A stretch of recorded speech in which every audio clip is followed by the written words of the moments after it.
दोस्तों नमस्कार, स्वागत है आप सभी का इस चैनल पे। दोस्तों देश भर के लाखों पेंशन भोगियों की पेंशन एरियर महंगाई भत्ते को लेकर, कम्यूटेशन को लेकर, 18 महीने की एरियर जुलाई महीने की पेंशन को लेकर बहुत ही बड़ी खबर, बहुत ही बड़ी खुशखबरी आ चुकी है, जो कि सभी पेंशन भोगियों के लिए जानना बेहद ही जरूरी है। तो दोस्तों पूरी जानकारी आपको इस वीडियो के थ्रू मिलेगी, तो आप इस वीडियो को पूरा देखिए। आगे बढ़ेंगे उससे पहले आपसे रिक्वेस्ट करूंगा कि चैनल पे पहली बार आए हो तो चैनल को फ्री में सब्सक्राइब जरूर कर लीजिए, वीडियो को लाइक कर दीजिए, क्योंकि आपकी लाइक ही हमारी मोटिवेशन होती है, आपकी लाइक ही हमारी मेहनत का फल होता है। तो चलिए दोस्तों, खबरों का सिलसिला सीधे शुरू कर देते हैं। सबसे पहले दोस्तों बड़ी खबर आ चुकी है 8वें वेतन आयोग को लेकर। जहां तो 8वें वेतन आयोग से कर्मचारियों और पेंशन भोगियों को बहुत ही बड़ी उम्मीदें हैं, काफी उम्मीदें हैं। पूरे देश के कर्मचारी हो या पेंशन भोगी हो, इस समय 8वें वेतन आयोग का इंतजार कर रहे हैं। कर्मचारियों की सबसे बड़ी उम्मीद है कि इस बार वेतन और पेंशन में अच्छी बढ़ोतरी देखने को मिले। हालांकि अभी तक सरकार की तरफ से कोई भी ऐसा क्लू नहीं मिला है कि फिटमेंट फैक्टर इतना हो सकता है या फिर नई सैलरी इतनी हो सकती है। कर्मचारी संगठनों की तरफ से फिटमेंट फैक्टर 3.83 की मांग की गई है, लेकिन अभी तक सरकार की तरफ से कोई भी क्लू या फिर वेतन आयोग की तरफ से कोई भी क्लू नहीं मिला है कि इतना ही मिलेगा। हालांकि कयास सभी लोग लगा रहे हैं, कोई कर्मचारी संगठन हो या कोई पेंशन भोगी संगठन हो, वे कयास लगा रहे हैं कि फिटमेंट फैक्टर 1.92 होगा, 2.50 होगा या फिर 3 का फिटमेंट फैक्टर मिलेगा। वहीं पे जेसीएम स्टाफ साइड की तरफ से 3.83 की मांग की गई है। कई तरह के दावे किए जा रहे हैं, लेकिन अभी तक सरकार की तरफ से कोई भी क्लू नहीं मिला है। वहीं पे कर्मचारी संगठन लगातार बेहतर फिटमेंट फैक्टर की मांग कर रहे हैं। उनका कहना है कि पिछले 10 वर्षों में महंगाई काफी बढ़ चुकी है, इसलिए कर्मचारियों और पेंशन भोगियों को वास्तविक राहत मिलनी चाहिए। जहां तो ये सच है कि वास्तविक में तौर पे महंगाई में काफी बढ़ोतरी हो गई है, उस हिसाब से पेंशन और सैलरी में बढ़ोतरी होनी चाहिए। 8वें वेतन आयोग में अच्छी खासी बढ़ोतरी मिलनी ही चाहिए।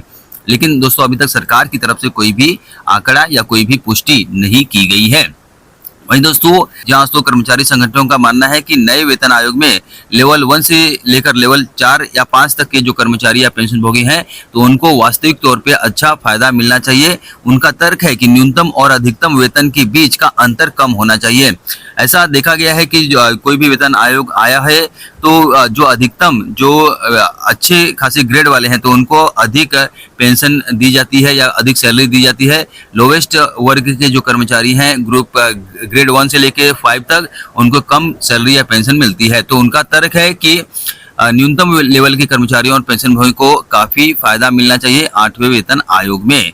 वहीं दोस्तों अगली बड़ी खबर है महंगाई भत्ते को लेकर। जहां तो महंगाई भत्ते को लेकर लगातार चर्चाएं चल रही है। अब तक आए आंकड़ों के अनुसार आपका महंगाई भत्ता मात्र 3% बढ़ने वाला है जुलाई 2026 से, और कुल महंगाई भत्ता 3% बढ़कर 63 पे जा पहुंचेगा। तो आपके महंगाई भत्ते में केवल 3% की बढ़ोतरी होगी। सोशल मीडिया पे जो खबरें आती है वो सच नहीं होती है। सोशल मीडिया पे 4%, 5% बढ़ोतरी दिखाई जा रही है, लेकिन आपका महंगाई भत्ता केवल 3% बढ़ेगा।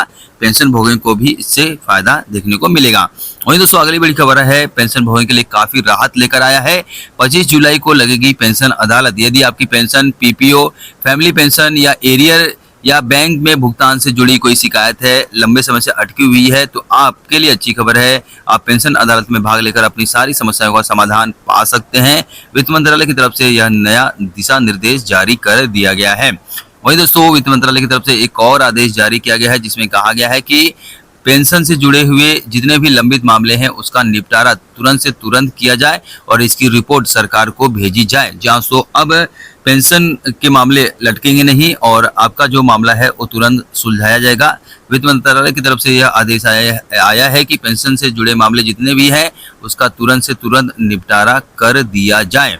वहीं दोस्तों अगली बड़ी खबर है एनपीएस कर्मचारियों के लिए बड़ी राहत।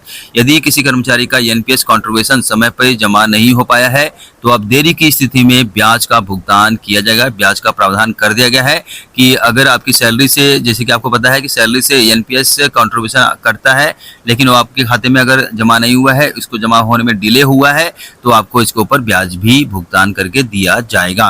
वहीं दोस्तों अगली बड़ी खबर है पेंशन भोगियों के लिए काफी राहत लेकर आया है, काफी खुशखबरी लेके आया है। आरबीआई का नया नियम आ चुका है कि अब बैंक बिना जानकारी दिए पेंशन भोगियों के खाते से रिकवरी नहीं कर सकेंगे। रिकवरी से पहले बैंक को पूरा कारण बताना होगा और पेंशनर्स को अपनी बात रखने का मौका भी देना होगा। जहाँ दोस्तों बैंक की मनमानी नहीं चलेगी। बैंक अब अधिक भुगतान की रिकवरी नहीं कर सकते हैं बिना पेंशन भोगी के जानकारी के। पेंशन भोगी की इसकी जानकारी होनी चाहिए कि किस कारण से रिकवरी हो रही है। वही दोस्तों अगली बड़ी खबर आ चुकी है लाइफ सर्टिफिकेट को लेकर। पेंशन भोगी संगठनों ने मांग की है कि यदि किसी कारणवश लाइफ सर्टिफिकेट समय पे जमा नहीं हो पाता है तो पेंशन तुरंत बंद नहीं की जानी चाहिए। अब सरकार जो पेंशन भोगी हैं उनको अतिरिक्त समय मिलना चाहिए। ऐसा देखा गया है कि बैंक लाइफ सर्टिफिकेट जमा नहीं होता है तो तुरंत पेंशन रोक देते हैं, लेकिन दोस्तों अब सरकार की गाइडलाइन आ गई है कि पेंशन तुरंत नहीं रोकना है। पेंशन भोगी को 3 महीने का अतिरिक्त समय देना होगा, उसके बाद ही पेंशन रोकी जाएगी अगर लाइफ सर्टिफिकेट जमा नहीं हो पाता है तो।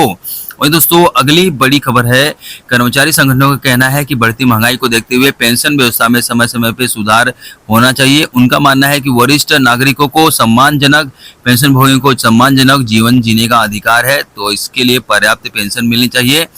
दूसरे देशों में देखा जाता है कि पेंशन भोगियों को काफ़ी सम्मान पूर्वक देखा जाता है, उनकी पेंशन में काफ़ी बढ़ोतरी हो चुकी है। लेकिन भारत एक ऐसा देश है जहाँ पे पेंशन भोगी को एक अलग ही नज़रिए से देखा जाता है। लेकिन यहाँ पे मांग की गई है कि समय समय पे सुधार की जानी चाहिए, पेंशन भोगी की पेंशन में बढ़ोतरी की जानी चाहिए। वहीं दोस्तों अगली बड़ी खबर है 18 महीने के डीए एरियर को लेकर।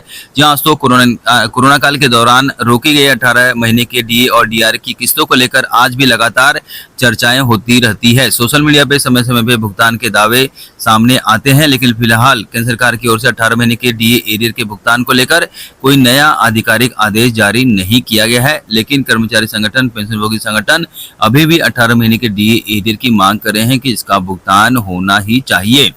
आई होप दोस्तों जानकारी आपके लिए उपयोगी लगी होगी, तो इस वीडियो को लाइक और शेयर सबके साथ जरूर कीजिए। मिलते हैं किसी और नए वीडियो के साथ, तब तक के लिए बाय, थैंक यू, जय हिंद।